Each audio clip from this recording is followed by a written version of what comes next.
Hello everybody, this is Starman and welcome back to Let's Play Betrayal at Krondor. Well, last time you remember we found the note in a book's box. We finally settled the situation in Romney, so now the prices there are much more reasonable. And we are currently outside of Malak's Cross, where we're getting ready to head west to Krondor, because we have received word that the upright man is dead, and well, I just feel the need to go check up on that plot point for reasons that will quickly become apparent.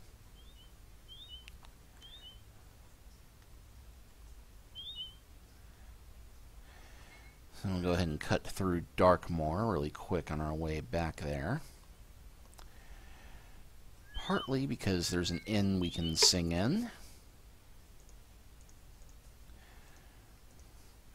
Though I hardly need the money at this point, and it's a miracle that I haven't broken the bank with what I have made.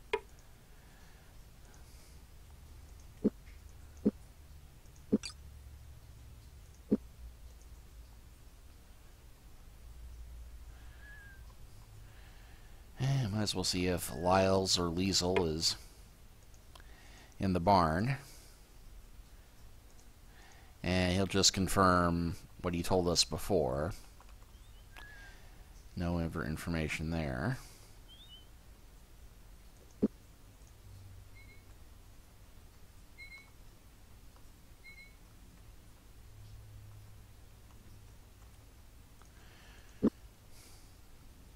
Right, so here we are in Krondor.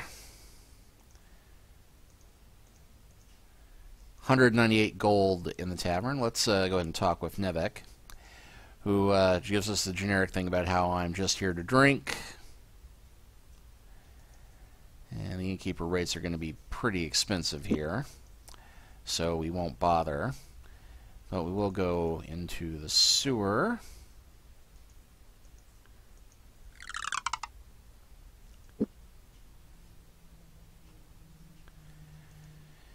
You have to be about your business elsewhere, blokes. I'm not to let so much as a gnat pass me tonight, or any night soon, for any amount of money. The thieves' hideaway is closed. What? Not even for a tax? Something fairly serious must have happened down here. If you're any friend of the Markers, you'll understand what I mean when I say it's a matter of family business. Meeting at Markers Rest. The upright man? You haven't heard from my lips. I'm just a night watch, and a stupid one at that. I understand. Who do you think was responsible? Someone has clapped his hand on you a few months back. Whoever it was must have had a hand on the inside. The upright man was poisoned, and the rest are calling him the Crawler. Still don't know what he ups to gain. We'd never submit to him after all he's done to us. Sooner see him dead than in charge of things. So we can go ahead and ask him about a few things, including the upright man. Are you certain the upright man is dead? So the Knotmaster says. He used to have an amulet that would... He kept it for good luck. Does anybody know what became of it? Need a bit of extra good luck, eh? But who doesn't? So happens I've got the amulet. The Knotmaster slipped it to me after I saved his behind from a pair of the Crawler's toughs. He didn't think it was worth too much, but he thought I knew different. 300 sovereigns in his years, how's that strike you? Where it hurts, that's where it strikes me. All right, I'll take the amulet. Done. Believe me, you won't be disappointed. Now I'm going to ask about keys. How many keys do you have on your ring? Good thief don't need them. I knows when somebody left the shutter on the spring or a door off the latch. Got a keen eye. I'm all the better without having to depend on them, as I see it. I'm probably the best thief that the upright man's ever seen, and I know I'm already the quietest. Is that so? How interesting. Well, perhaps you know how to get a hold of Yellow Bill. Perhaps he could sell us a few keys. Bill, what are you talking about, old Bill? You got done not more than a month ago by the rogue sent by the Crawler. Pity, he was a good man his own way. Who else can we get keys from? I have a key. I thought you said good thieves don't need them. I don't need it, I just happen to have it at the moment. Found it from the dead body of someone dressed like a deaf gilder. He was an ugly bloke, but then with half his head smashed in. Spare me the details, please. How much do you want for the Nighthawk key? It's yours for nothing. I don't like carrying it about, and I don't want bad luck off it myself. Take it. They never say Lim done nothing for you.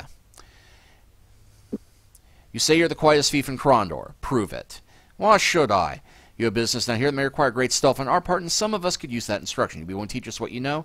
For the right price, I'll steal the crown off the prince's head, and it'll be half a day before he knows it's gone. Sounds interesting. How about 120 sovereigns? That's unreasonable to you? It's not reasonable some, but I think I'll pass on it at the moment. Shame, really. You could use the list. I could hear you coming quite a ways before you got to me. And we can ask him about... You remember that note we found on one of the Crawler's men about a locked door in the sewer and something called the Idol of Lazar. I've heard there's a portcullis down here that none of the mockers can open. Can't pick it, can't break the lock. Is it true? Might be pigs can fly. I used to say. Why are you interested? You know son of a sewers. How do you hear about it anyhow? Let's just say I'm a friend of the family. I was just wondering if anybody ever found a key for it. Isn't no key I know, at least one nobody's snitched about. If you want my opinion, there's nobody who can get the Eternity Gate open. Impossible. What do you know about an object called the Idol of Lazar? Some sort of kid story, isn't it? About what's it or something that gives you power over the goddess of death or some such silliness. Why would anybody be looking for it in Krondor? Part of the story, as I remember, is supposedly hidden away in some deep and secret part of the sewers by this Keshi and what? Something like that, but it's not real. I can guarantee you that if it existed, the mockers would have found it by now.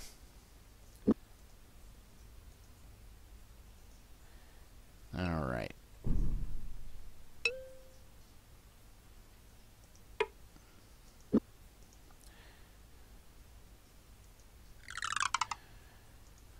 Yeah, if I'm going to pay for a sneaking listen, I'm going to make sure that everybody has their sneakiness maxed. Which, given everything that we've got maxed out currently with the Weed Walkers, well, 100% stealth would not be a bad thing.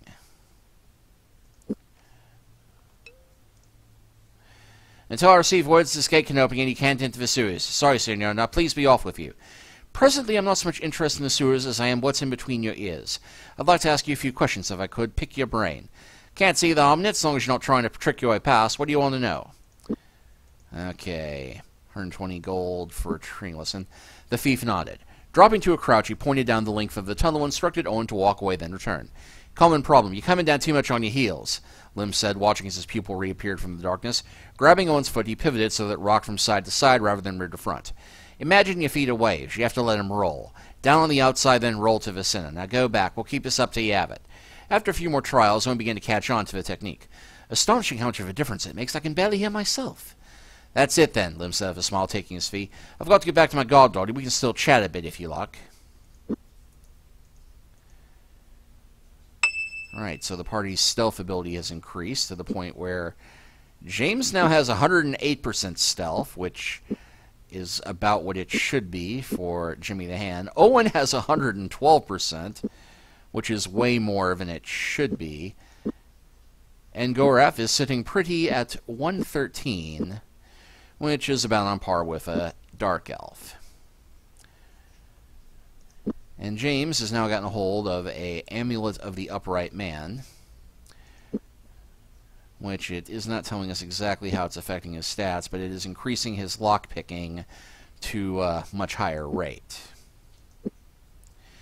And we will go ahead and let James have that because, well, the Amulet of the Upright Man that actually belonged to the Upright Man, that's Daddy's. And looks like Catala is still here in the palace. And curiously enough, a lot of Locklear's stuff is still here in the palace, including that defense book that... Now, I don't rightly recall if we're going to be able to come back here in Chapter 6, but I won't chance it in the case of the book, because that might be able to raise our defense a little bit more, but I'm not going to reread that on the clock. Anyway, let's see what Lady Catala has to say. James! Senor James at your disposal, lady. Sorry if I interrupted you. No, actually, I'm quite pleased to have you here, James. Things around the palace have become peculiar. Prince Ruva hasn't held court in weeks, and Pug has been locking himself up with Makala and our daughter Gamina, discussing who knows what. Very much unlike Pug to leave his wife out of things, just for the record. And you feel left out of the circle, is that it? I suppose I've been privileged, spoiled even in the past, because he's entrusted me with whatever he was thinking. He's shown me things I never could have imagined, yet now he's hiding something from me. At some level, I'm almost inclined to think that something is frightening him. Frightening Pug? Gods, I don't like the sound of that. May I speak to him? I wish you could, but he has gone to our academy at Starduck. I don't know when he plans to return. To make matters worse, I went to see Prince Arufa. He sent word that he couldn't speak to me because he's busy with matters of state. That's not like him at all. Well, actually, that's very much like him, but it's weird that Pug wouldn't take his wife home with him to Starduck. No, it isn't. I have a few suspicions about what this all may mean. First, there are a few things I need to know. I am at your service. Well, we got a message. Do you think you could deliver a message to Prince Arufa for me? I can certainly try. What is it? Just tell him we haven't reached the Black Sheep Tavern in Romney as of yet, but I will send word to him as soon as I can. I don't think that'll be too much of a problem. I'll see who gets it as soon as he returns. Well, actually, we did get there, so... If Prince Arufa isn't here, they must have already begun what? Sorry, I was thinking out loud. If you could tell him something for me, it's fairly important that he hear it. What is the message? Tell him the party in Romney was cancelled because our host took ill, and we're now looking for his pet parakeet that flew away. As soon as we find the perch, we'll meet him for tea at Mother's. I'm not sure I understand. But the prince will. I don't mean to be mysterious, but it's better that only we two won't know what is going on at the moment. Has anything happened in Krondor since I left, or has the whole town been closed up of boredom waiting for me to return? Nothing unusual, really. The most exciting thing I've heard is that there appears to be an outbreak of Queegian fever in some of the ports, but they don't expect things to get too serious. The priests in the temple Sung have sent men down to the docks to deal with any cases that show up there, and the palace guardsmen advise to keep a lookout for anyone who seems to be suffering from delusions. They think it will be contained in the areas north of Krondor. Which means we can probably expect to fight a whole mess of Queegian soldiers attacking us at random if we head north. Which, of course, is exactly where we're going to head. Because I want to see what Brother Marc at Sarth has for us this chapter.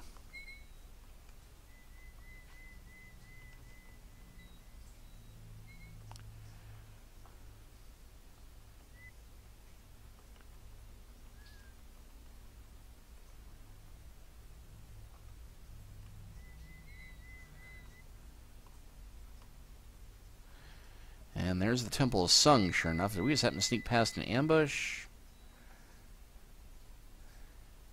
I just felt like somebody should have attacked us before we got there, but no matter.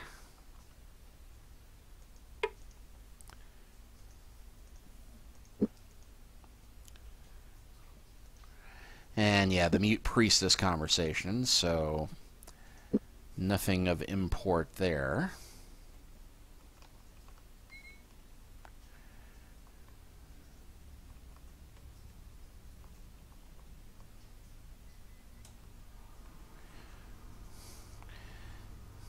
Aha, ambush, but it's not Queegians, it's just random rogues.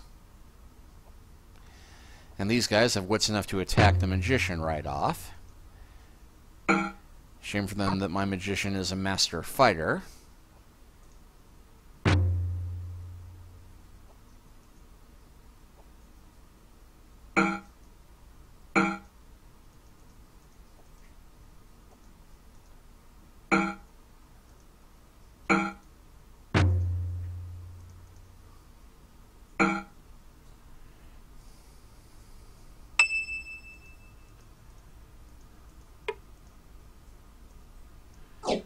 And wow, we were lucky we did not wind up getting hit with a poison arrow there.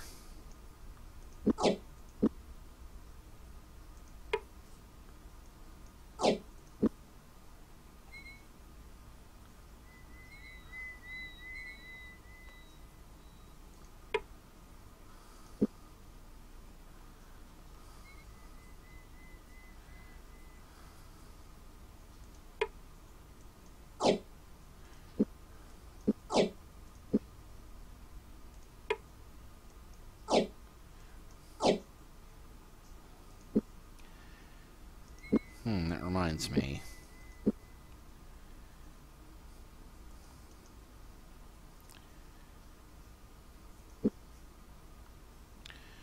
Alright, well. Glad to see you, but I advise a bit of distance at the moment. There's been an outbreak of Queegian fever at Sarth, and I'm not sure if I'm carrying it or not. How could you not know? Every 5-year-old boy in Tyburn could recognize the warning signs. In Tyburn, perhaps they could, but as I might point out, this is not Tyburn. I thought the brothers of Ishap at Sarth were supposed to know everything. Perhaps we will someday, Ishap willing, but let me tell you something. When I was about your age, I discovered a miraculous thing about planting. For years I'd kept a journal about the things I learned as I scratched in the dirt. One day, shortly after my acceptance into the Brotherhood of Ishap, I was going over some of my notes. I made a miraculous discovery. It would change the way the farmers grew crops forever. I was so excited that I decided I would share this great secret with the world, and I padded off to the nearest town with my journal proudly stuck under my arm. Did the farmers use your technique? Oh yes, and they have been using it for over 300 years. My humble tricks were childish speculation next to what the farmers already knew. My point is this. If our brother Malak cross us something they consider common knowledge, then it might remain uncommon knowledge for the rest of us for years because they assume we already know it. Like any other portable good, knowledge must be collected and given out. That, my friends, is the primary reason that Sarth exists. So, yeah. Nothing immediately useful that we will get here. And I forget, was there a tavern here? Yeah, I think it was just the library and the magic shop.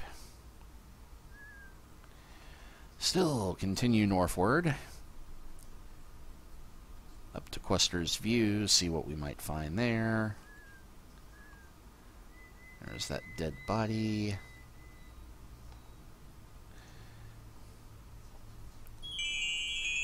Ah! Seems that their magician knows Grief of 1,000 Nights as well.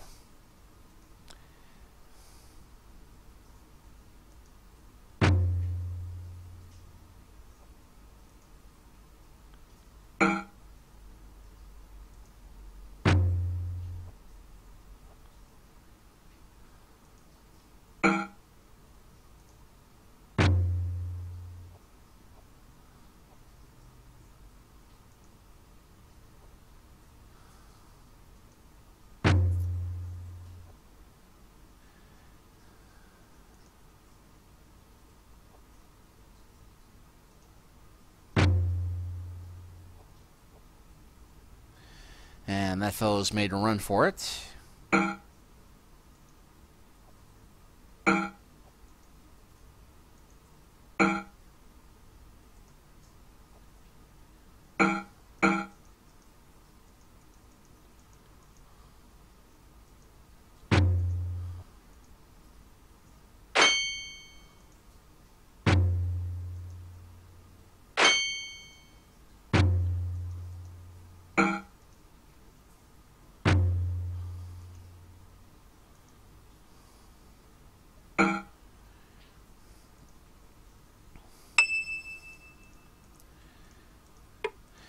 Yeah, really not much point looting the bodies even now, but you know what? What the heck?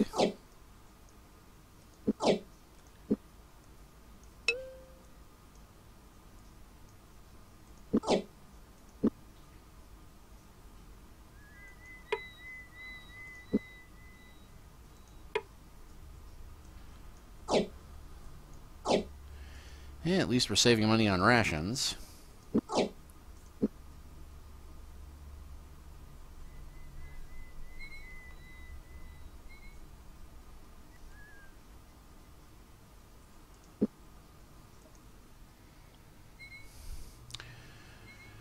Well, here's the road to Questor's View.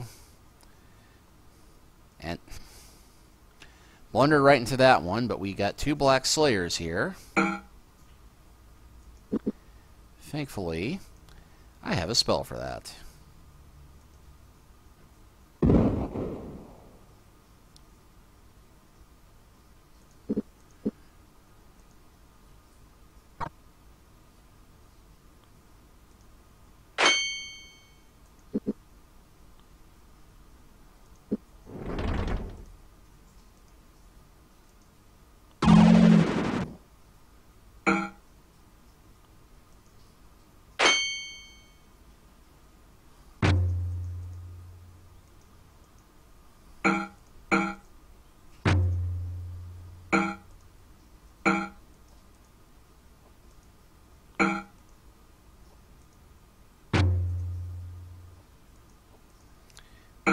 I think we may have taken too long in fighting this one. Nope. The other one didn't resurrect, miraculously enough.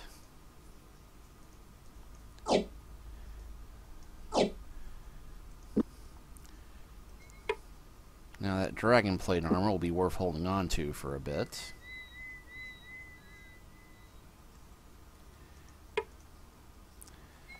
We're going to go ahead and swing north toward LaMut for a second. Because remember, we have that fellow who won't laugh. And I think if we go and meet Dubal in this chapter, he may help us out with that. Alright, gang of rogues.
Everybody has the high quality, good condition armor hammers. It's weird. And okay, something about ready to ambush us if we head that way.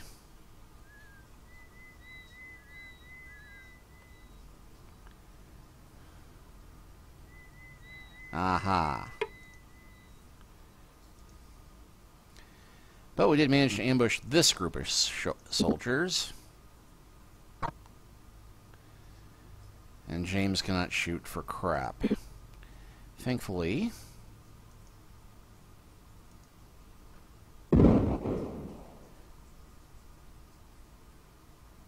Wow.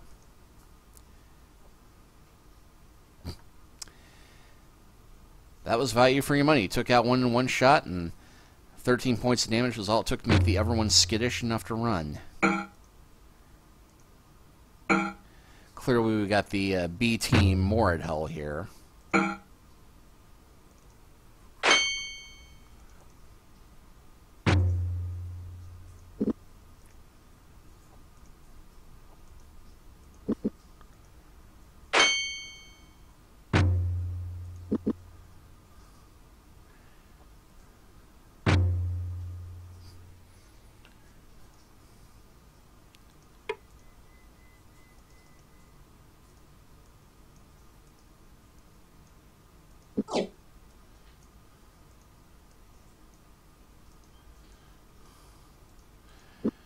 Oh, goodness me. How did I get everybody's inventory filled so quickly? Oh, well.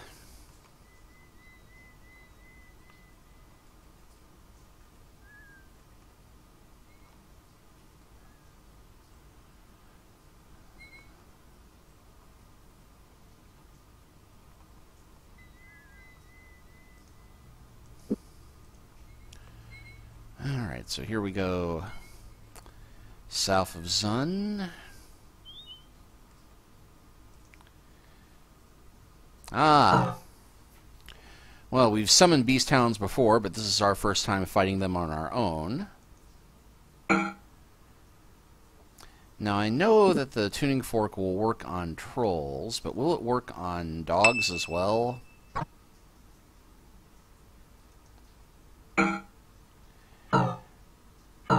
Apparently not.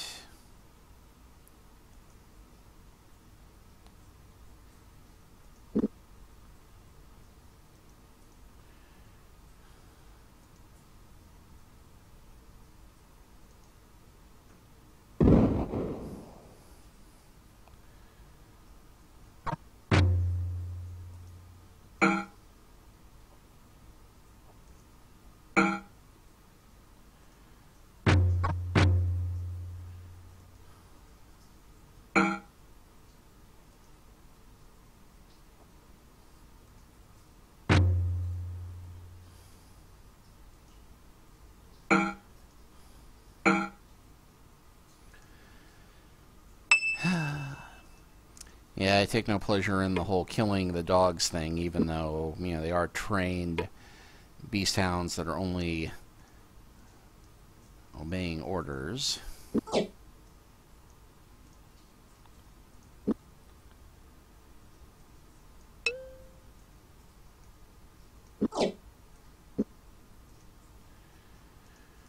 Well, we hardly need this many.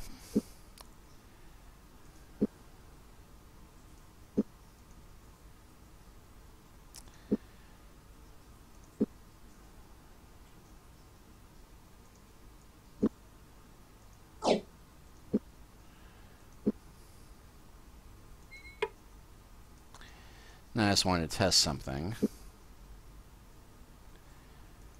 Although, well, now I can't because all my arrows are poisoned, but I was going to see if that napta could be used to make fire arrows.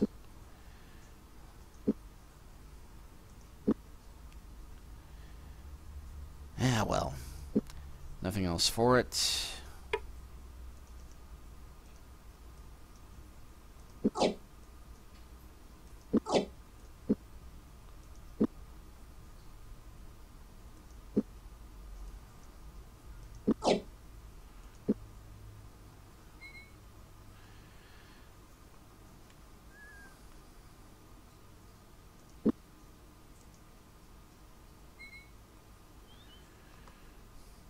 And we'll go ahead and skip the path to the Macmordain Cadal, because even though we could explore a little bit more of it in Chapter 3, well, I want to try and get this little thing done first.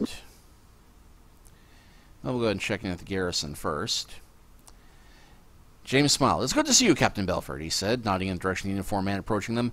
"What news have you?" Belford extended a hand and replied, "We continue to hear reports of trouble brewing in the Northlands. We spot a number of the bloody Mordhell bastards around here. What news have you for me?"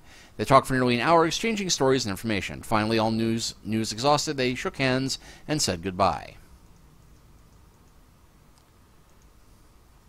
Dubal scowled. Bent over his pipe, he prodded a thumb into the meerschaum bowl until a weak blue plume issued forth to fill the room. With a frustrated growl, he jammed the smoking thing into his mouth and muttered aloud in his thick dwarven burr.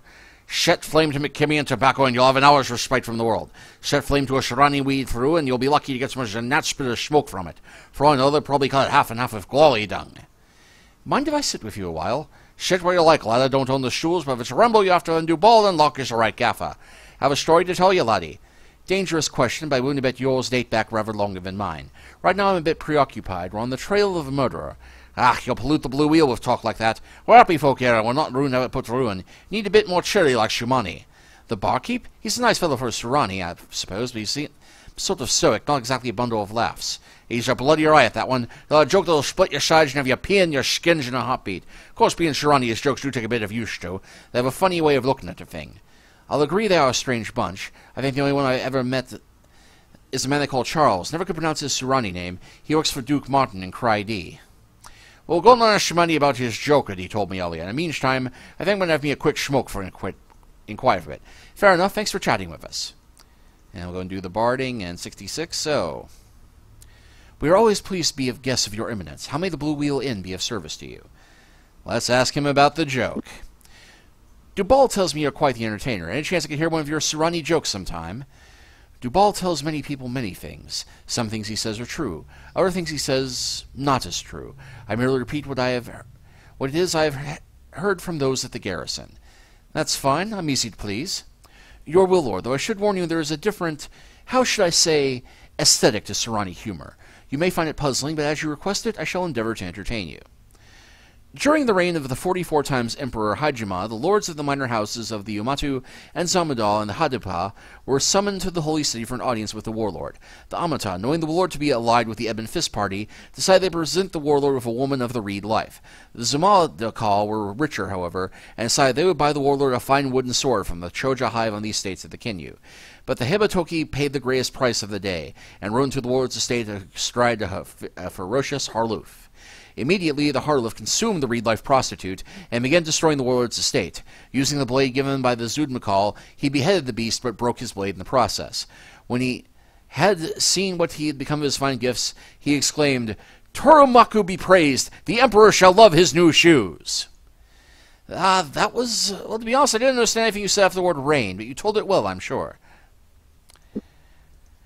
So, yes. There are many references there to the Surani politics and other things, but you know what? I think that will be just the thing to make that dour fellow laugh. And we will very quickly try to walk there.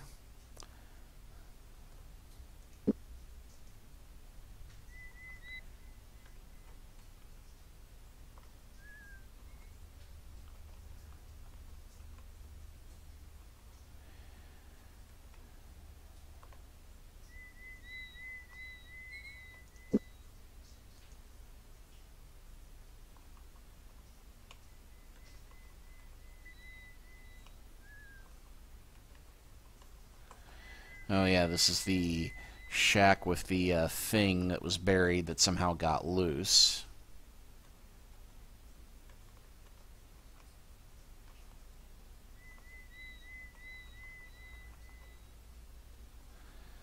I'm having to use the arrow keys to turn here, which is why I've got the similar rack, turn, turn, turn, move very quick. And here we go.